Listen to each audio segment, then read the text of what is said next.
오늘 성경 말씀은요, 요한복음 20장 19절로 23절의 말씀,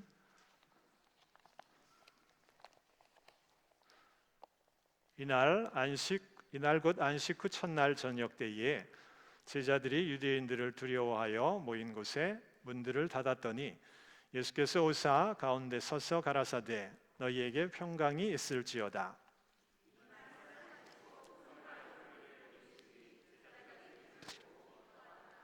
예수께서 또 가라사대 너희에게 평강이 있을지어다.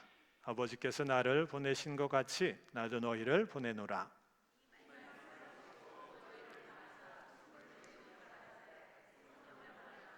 다 같이 너희가 네 죄든지 사하면 사하여질 것이요 네 죄든지 그대로 두면 그대로 있으리라 하시니라. 아멘. 옆에 분들 인사 좀 고급스럽게 한번 해볼까요? Peace be with you. Peace be with you. Peace be with you. 너무 고급스러워서 정말 그렇지요. 이런 인사가 우리에게 필요합니다. 이 세상을 살아갈 때에도 늘 불안정하고 또 예기치 못한 많은 일들이 일어나는데, 지난 부활절 때에 스리랑카에서 자살 폭탄 테러가 있었습니다. 이슬람 극단주의 신자들이 계획해서 실행한 이 테러에 250여 명 이상의 목숨이 또 잃는 일이 있었지요. 너무나 안타까운 그러한 상황입니다. 세상에 이 종교와 또 믿음의 이름으로 뿐만 아니라 정치와 경제 이해관계 때문에 절대 일어날 수 없고 또 정당화될 수도 없는 그러한 일들이 일어나고 있습니다. 그래서 세상은 평화를 점점 잃어가고 있는 그러한 현실이지요. 여러분, 하나님께서 이루어 놓으신 이 세상의 평화로운 그런 모습이 인간의 탐욕으로 깨어지고 무너지는 그런 현실, 큰 기도의 제목이에요. 세상의 평화를 위해서는, 그러나 그 평화가 이루어지기를 갈망하는 것은 또 우리의 모습이고요, 또 우리가 해야 할 그러한 우리의 사명입니다. 더 기도하고 지혜와 마음을 모아서 작은 부분에서 내가 무엇을 할 수 있을까, 이것들을 좀 붙드는 저희들이 되기 원합니다. 우리들의 삶에는 크고 작은 이 평화에 대한 갈망이 있습니다. 여러분, 마음의 평화 원하시지요? 또 우리 가정에, 또 부부간에, 또 자식간의 관계에 있어서 평화로워야 할 그러한 부분들이 있고 그것을 갈망합니다. 또 우리들이 이웃과 또 만나는 이들의 관계 속에서도 이 평화가 이루어져야 할 부분이 있기에 또 갈망을 하지요. 또 이 마음과 영에 우리에게 평안이 없는 그러한 모습이 있다면 이 평화를 갈망하는 게 우리의 모습이지요. 공동체, 가정과 교회와 또 사회와 국가에 평화가 이루어져야 할 모습들이 있기에 우리의 갈망은 계속 이 평화를 중심으로 계속되는 것들을 보게 됩니다. 오늘 말씀 통해서 성경은 평화에 대해서 무엇을 이야기하고 있는지 그것들을 함께 살펴보기 원하고요. 그 평화를 위해서 내가 무엇을 할 수 있을지 그것들을 놓고 우리들이 기도하는 시간 되기 원합니다. 오늘 성경 말씀, 예수님께서 부활하신 그날 저녁에 제자들에게 일어난 일들을 보여주고 있습니다. 제자들은요, 두려움과 불안 가운데 있었음을 보게 됩니다. 이미 오전에 아주 아침 일찍 여인들을 통해서 주님이 부활하셨다, 그 소식을 들었어요. 기뻐하고 즐거워하고 그래야 함에도 왠지 그들은 두려움과 불안에 떨어야 했지요. 아직 부활의 주님을 직접 만나지 못한 이유도 있었겠지만 두려움과 불안의 직접 원인은 오늘 19절의 말씀 유대인들을 두려워하였다에 찾을 수 있습니다. 그들의 마음 가운데는 예수님은 돌아가신 분이에요. 시신은 강탈당했다, 그렇게 생각을 했던 것 같습니다. 그래서 이제는 유대인들에게 잡혀서 예수님과 똑같은 그런 처지가 될 것이다, 이제는 우리의 차례다라고 생각했을 겁니다. 그리고 이 모든 상황에 아무 힘이 없는 거예요. 그러니 불안하고 두려워할 수밖에 없는 그들의 처지를 우리들 공감할 수 있습니다.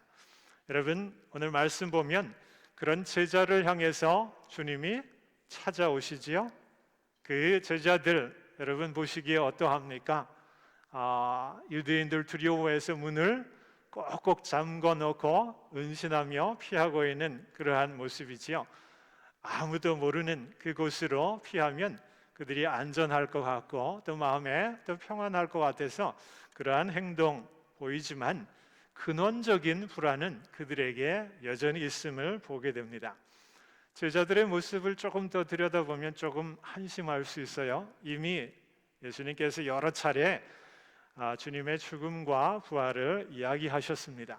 그리고 그날에 여인들 통해서 주님 부활하셨다라는 것을 전해 들어도 그들은요, 예수님의 이전 말씀을 전혀 기억하지도 못했고요, 또 여인들로부터 전해 들은 그 소리를 또 믿지도 않는 그런 약한 모습이 있는, 한심한 모습이 있는 그런 제자들에게 주님 찾아가세요. 그래서 나무라거나 꾸짖어도 마땅할 터인데 전혀 그렇게 말씀하시지 않고요, 전혀 다르게 말하고 행동하는 것을 보게 됩니다. 그것은 너희에게 평강이 있을지어다, 이것을 두 번이나 말씀을 하시고요, 그들을 세우고 높여주고 격려하는 그러한 모습으로 그들에게 반응하셨다라는 거예요. 여러분, 평강이 너희에게 있을지어다, Peace be with you, 이것 어떤 의미일까요? 이거 정말 우리가 생각하는 그 정도의 그 의미일까요? 그것을 좀 더 알기 위해서는 이 평강, 이 평화, 또 샬롬이라고 번역이 되는 이 단어의 의미를 우리들이 조금 더 생각을 해봐야 합니다. 평강으로 번역된 이 평화는 히브리어로 샬롬이에요. 또 히라보로는 에이레네라고 하는 그러한 단어입니다. 이것은요, 기본적으로 완전함, 온전함, completeness, wholeness, 이런 것을 의미하는 거예요. 동사적으로도 쓰이게 되는데 완전하게 하다, 온전하게 하다, 그것을 위해서 고치다, 바꾸다, 회복시키다, 그런 의미에서 비롯된 것이 이 샬롬의 단어의 뜻이다라는 거지요. 여러분, 우리가 이 whole에 관계된 표현을 일상에서 찾아볼 수 있는데 주로 식료품과 관계되어서 이 단어가 잘 쓰여요. whole grain, 여러분 들어보셨죠? whole grain, whole milk 들어보셨죠? 또 whole food, 이런 거 들어보셨을 거예요. 자, 영양소에 부족함이 없고요, 완전하고 온전한 식품이 될 수 있는 것, 그 음식과 그것을 파는 그러한 브랜드를 가리켜서 우리들이 홀이라고 하는 그런 단어를 접하게 되는데, 이게 평화와 관계가 있다라는 거예요. 샬롬과 관계가 있다라는 거예요. 더 쉽게 여러분, 화장실에 어떤 잘 세팅된 타일로 꾸며져 있을 때 타일 하나에 크랙이 생겨서 그 타일이 떨어져 나갔다라고 여러분 한번 생각해 보세요. 그러면 완전하고 온전한 모습이 아니에요. 그럴 때는 샬롬이 없다라고 우리가 생각할 수 있고요, 그 타일을 하나 새로운 것으로 교체하고 바꿔서 전체에 완전함이 이루어졌을 때 샬롬이다라고 하는 그 말을 쓴다라는 겁니다. 여러분, 성경 안에도 이 샬롬과 또 에이레네에 관계된 표현들이 여러 군데 나와 있는데 한번 들어보십시오. 이사야 9장의 5절과 6절 이하에 이사야가 한 예언자를 예언하는 내용이에요. 한 아기가 우리에게 낳고 한 아들을 우리에게 주신 바 되었는데 어깨에는 정사를 메었고 기묘자 모사라 전능하신 하나님이다 중간에 생략하고요. 평강의 왕이다 라고 예언하는 거 들어보셨을 거예요.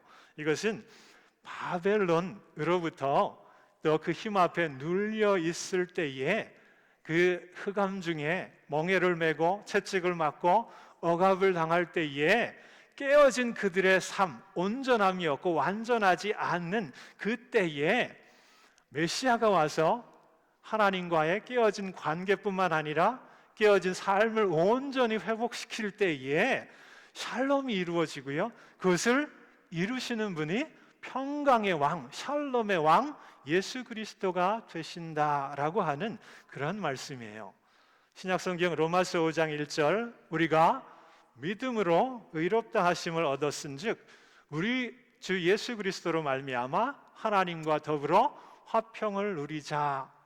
들어보셨지요? 이 말씀도 죄 때문에 우리가 하나님과의 관계가 올바른 관계가 의로운 관계가 되지 않았는데 주님이 십자가 또 그 피의 능력으로 용서함을 받은 우리들이요 주님으로 비롯된 그 깨어진 관계 회복시키는 은혜 아래 우리들이 하나님과 올바른 관계가 되어서 온전하고 완전한 관계 속에 하나님 앞에 설 수 있다라고 그렇게 우리들이 그 은혜를 생각할 때 이 화평 에이렌의 샬롬을 쓴다라는 겁니다.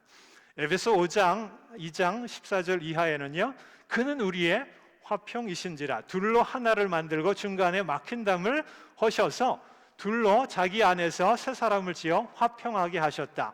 십자가로 이 둘을 한 몸으로 하나님과 화목하게 하셨다.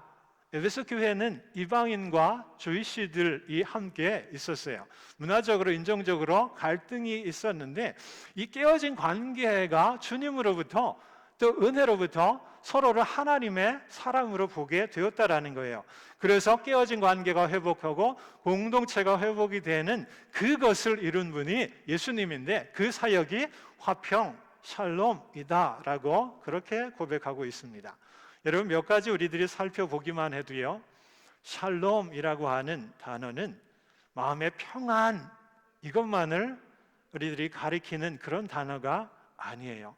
샬롬은 분명하게 깨어진 삶과 관계 속에 잘못된 부분이 있을 때에 이것을 고쳐나가고 이것을 바꾸어 나가고 이것을 회복하게 해서 온전하게 하는 또 완전하게 하는 그런 것을 샬롬이라 우리들이 볼 수 있고요.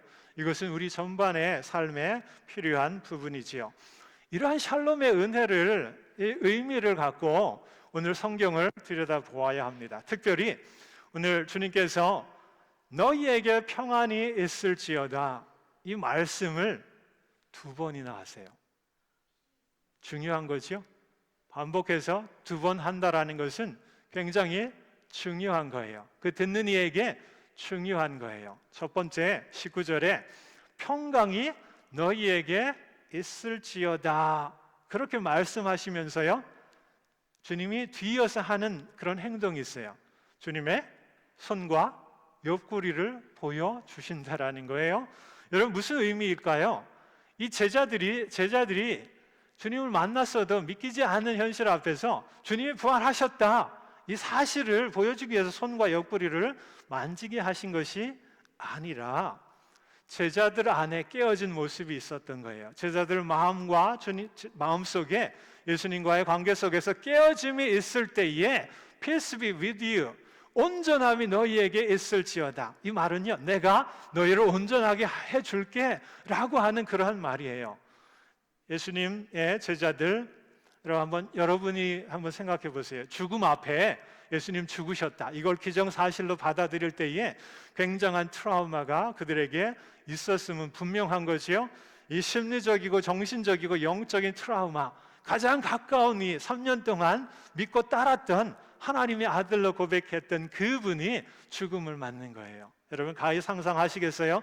비극적이고 가장 비참하게 죽어가는 그 충격, 그 아픔의 강도 여러분 얼마나 헤아려 보시겠어요? 그뿐만 아니지요. 어떤 죄책감의 무게와 이 상처가 말할 수 없는 거예요. 주님 돌아가셨는데 자신들은 살은 거예요. 주님이 고난과 죽음의 그 모든 힘든 과정을 거치면서 주님 힘들어 하실 때에 아무것도 하지 못했다라고 하는 이 죄책감, 슬픔, 고통, 아픔으로 제자들의 마음이 깊이 상처받고 깨어져 있을 때에, 그리고 주님과의 관계가 이 실패한 제자들의 모습 속에 또 그 관계가 깨어졌다라고 생각했을 때에 주님 찾아오십니다. 평강이 너희에게 있을지어다. 너희를 온전하게 내가 해줄게. 그렇게 말하는 거지요. 그 상처와 아픔과 슬픔과 이 죄책감으로 깨어진 그들의 마음을 어떻게 해요? 고치고 회복하고 온전하게 해줄게 라고 하는 그 약속의 희망의 격려의 말씀을 주님께서 하고 계신다. 그렇게 우리들이 이해할 수 있죠. 두 번째는요, 21절에 평강이 너희에게 있을지어다. 내가 너희를 온전케 해줄게 라고 말씀하시면서 또 이어서 하시는 말씀이 있는데요, 그것은 아버지께서 나를 보내신 것 같이 나도 너희를 보낸다, 이 말씀을 이어서 하세요. 얼핏 우리가 보기에는 평강이 너희와 함께 할지어다 하면서 이 말씀을 하시는 이유가 잘 연결되지 않는 부분이 분명히 있는 거예요. 여러분, 아버지께서 나를 보내신 것 같이 나도 너희를 보내노라, 이 말에 세상에 라고 하는 말이 빠져 있는 거죠. 아버지가 세상에 나를 보낸 것 같이 나도 너희를 세상에 보낼 것이다 라고 하는 거예요. 그런데 그 세상은 어떤 세상이지요? 넉넉한, 또 안정된 그런 세상이 아니에요. 그 세상은요, 평화로운 세상이 아니라 정반대의 세상이에요. 주님을 십자가로 몰아간 그 권력의 힘, 횡포가 있는 그런 세상이에요. 그래서 제자들, 내가 너희를 세상에 보낼게 했을 때에는 너희도 죽을 각오를 해라 하고 하는 그 전제를 깔고 하는 그런 말이지요. 이 말을 들었을 때에 제자들의 마음이 조금은 불편했을 거예요. 그러나 주님이 이 말씀을 하십니다. 세상으로부터 벗어나서 꼭꼭 숨어 있는 그 제자들에게 너희를 내가 세상에 보낸다 라고 당당하게 말씀하시고요, 그들로 하여금 그것을 받아들이도록 그렇게 주님께서 그 제자들의 마음에 확신을 주고요, 뭔가 약속을 하시는데, 첫 번째는요, 부활의 주님을 그들에게 만나게 해주신 거예요. 제자들은 그들이 문을 걸고 꼭꼭 숨었어요. 왜요? 유대인들을 두려워했기 때문에, 또 그들도 죽을까 두려워했기 때문에. 그런데 그들 가운데 부활의 주님이 부활을 지금 보여주시고 계신 거예요. 죽음 너머의 하나님의 능력으로 다시 살아나는 그 능력을 보여주신 거예요. 죽음 두려워할 이유가 없다라는 거지요. 그 죽음을 가져올 수도 있는 유대인들 두려워할 이유가 없다라는 것을 몸으로 지금 보여주고 계시고요, 또 하나 성령을 그들에게 부어 넣어 주시지요. 그죠? 성령을 받으라 라고 그렇게 말씀을 합니다. 그러면서 너희가 누구에게든지 죄를 사하면 사하여질 거고, 누구에게든지 그대로 두면 그대로 있으리라. 이것도 말 뜻이 우리들이 이해하기가 쉽지 않은데, 성령으로 그들과 함께 해서요, 하나님의 용서와 사랑을 지금 그 제자들로 하여금 선포하게 하시는 거예요. 성령이 그 제자들의 마음 가운데 또 그 능력을 주셔서 사람들의 죄를 용서하는 거예요. 그래서 용서함으로 하나님의 사랑과 하나님의 나라가 또 하나님과의 올바른 관계가 이루어지도록 제자들을 성령으로 그 능력으로 주셔서 그렇게 사용하시겠다라는 거예요. 그러니까 첫 번째, 부활을 직접 보여주시고요, 성령의 능력을 주셔서 세상으로 지금 보내신 거지요. 그 의도는 새로운 세상이 열리고 있다라는 거예요. 새로운 하나님의 나라가 이루어지고 있는데 제자들을 붙들어서 필요한 것들 확신하며 필요한 능력을 공급해 주어서 그 일을 하게 하신다. 이것을 위해서 주님이 제자들을 찾으신 것을 보게 됩니다. 여러분, 두 번째, 너희에게 평강이 있을지어다 주님 말씀하신 것은요, 제자들로 하여금 세상 두려워하지 마, 죽음 두려워하지 마, 너희들에게는 성령이 있어. 성령의 능력으로 죄사함의 권세를 사용해서 용서를 선포해. 하나님의 사랑과 하나님의 나라를 선포해. 그럴 때 온전하고 또 하나님 원하시는 하나님과의 관계, 하나님의 나라가 세워져. 그 일을 너희들이 해 라고 그들을 부르신다라는 거지요. 시편 85편 10절에 이런 유명한 표현이 있습니다. 의와 평강이 서로 입맞추다. Righteousness and peace kiss each other. 여러분, 바벨론 포로에서 자유하는 그런 어떤 그 경험을 여러분이 한번 생각해 보세요. 하나님이 깨어진 하나님의 관계를 다시 세우고 깨어진 나라를 다시 온전케 하는 그 샬롬, 이 샬롬으로 말미암아 righteousness, 하나님과의 관계가 다시 세워지는 것을 이 둘이 키스했다, 그렇게 표현하는데, 여러분, 예수님이 이 두 번째 너희에게 평강이 있을지어다 말했을 때에는 바로 이 의와 이 평화가 키스하는, 이것을 떠올리게 하는 그러한 말씀이에요. 제자들에게요, 성령님의 임재와 능력으로 죄사함의 은혜와 능력을 그들에게 주십니다. 그래서 하나님과의 관계, righteousness를 회복할 수 있는 그 어떤 능력을 행하게 그들로 하여금 주시지요. 그리고 그들이 그 세상에 고침과 회복을 위해서, 피스를 위해서, 샬롬을 위해서 나아갈 때에 이 하늘과 그들의 수고와 만나게 되는 그것을 우리들이 이 오늘 주님께서 그들을 찾아 말씀하시는 그 상황 가운데 우리들이 알 수 있는데, 여러분, 새로운 하나님의 그 은혜와 나라가 깨어짐을 극복하고 온전케 되는 이 샬롬의 모습으로 이루어질 새 시대가 열렸다.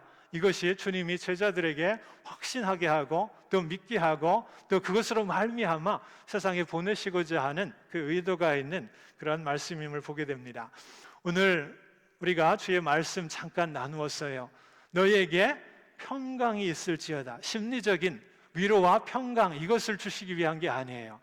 온전함이 너희 안에 있을지어다. 마음의 불안과 관계의 회복이 너희 안에 있을지어다 말함과 동시에 온전함이 너희에게 있을지어다. 너희가 평화를 위해서, 샬롬을 위해서 나아갈 때에 성령께서 함께 해 주심으로 깨어진 세상이 회복이 되고요, 고쳐지고 또 온전케 되는 그 일을 너희가 해라 라고 하는 그러한 대위임의 말씀임을 보게 됩니다.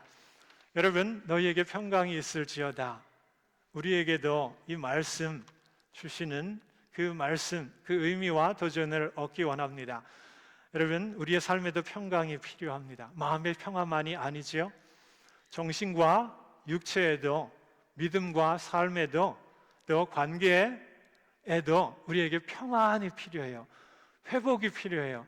고쳐지는, 그래서 온전하게 되고 또 완전하게 되는 그런 모습이 우리에게도 필요하다라는 거예요. 그런데 이 샬롬은요, 그냥 우리가 원하고 기다리는 것만으로 이루어지는 게 아니에요.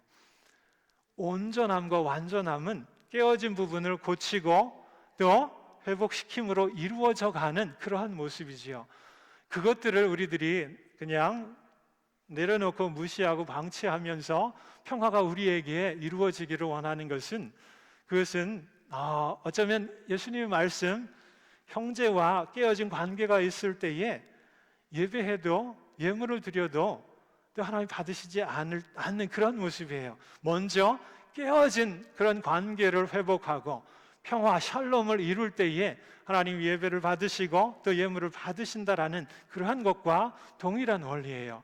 우리의 마음과 관계 속에, 공동체 속에 평안이 필요한 부분이 있을 때, 회복이 필요한 부분이 있을 때, 여러분 무엇을 하시겠어요? 여러분, 이것을 위해서 내가 무엇을 할 수 있을지 간구할 수 있기를 원합니다. 하나님 지혜를 주셔서 우리 안에, 마음의 관계의, 공동체의 이 회복, 샬롬의 모습, 이 회복이 되는 온전함, 이 완전함을 이룰 수 있도록 나를 사용해 주십시오.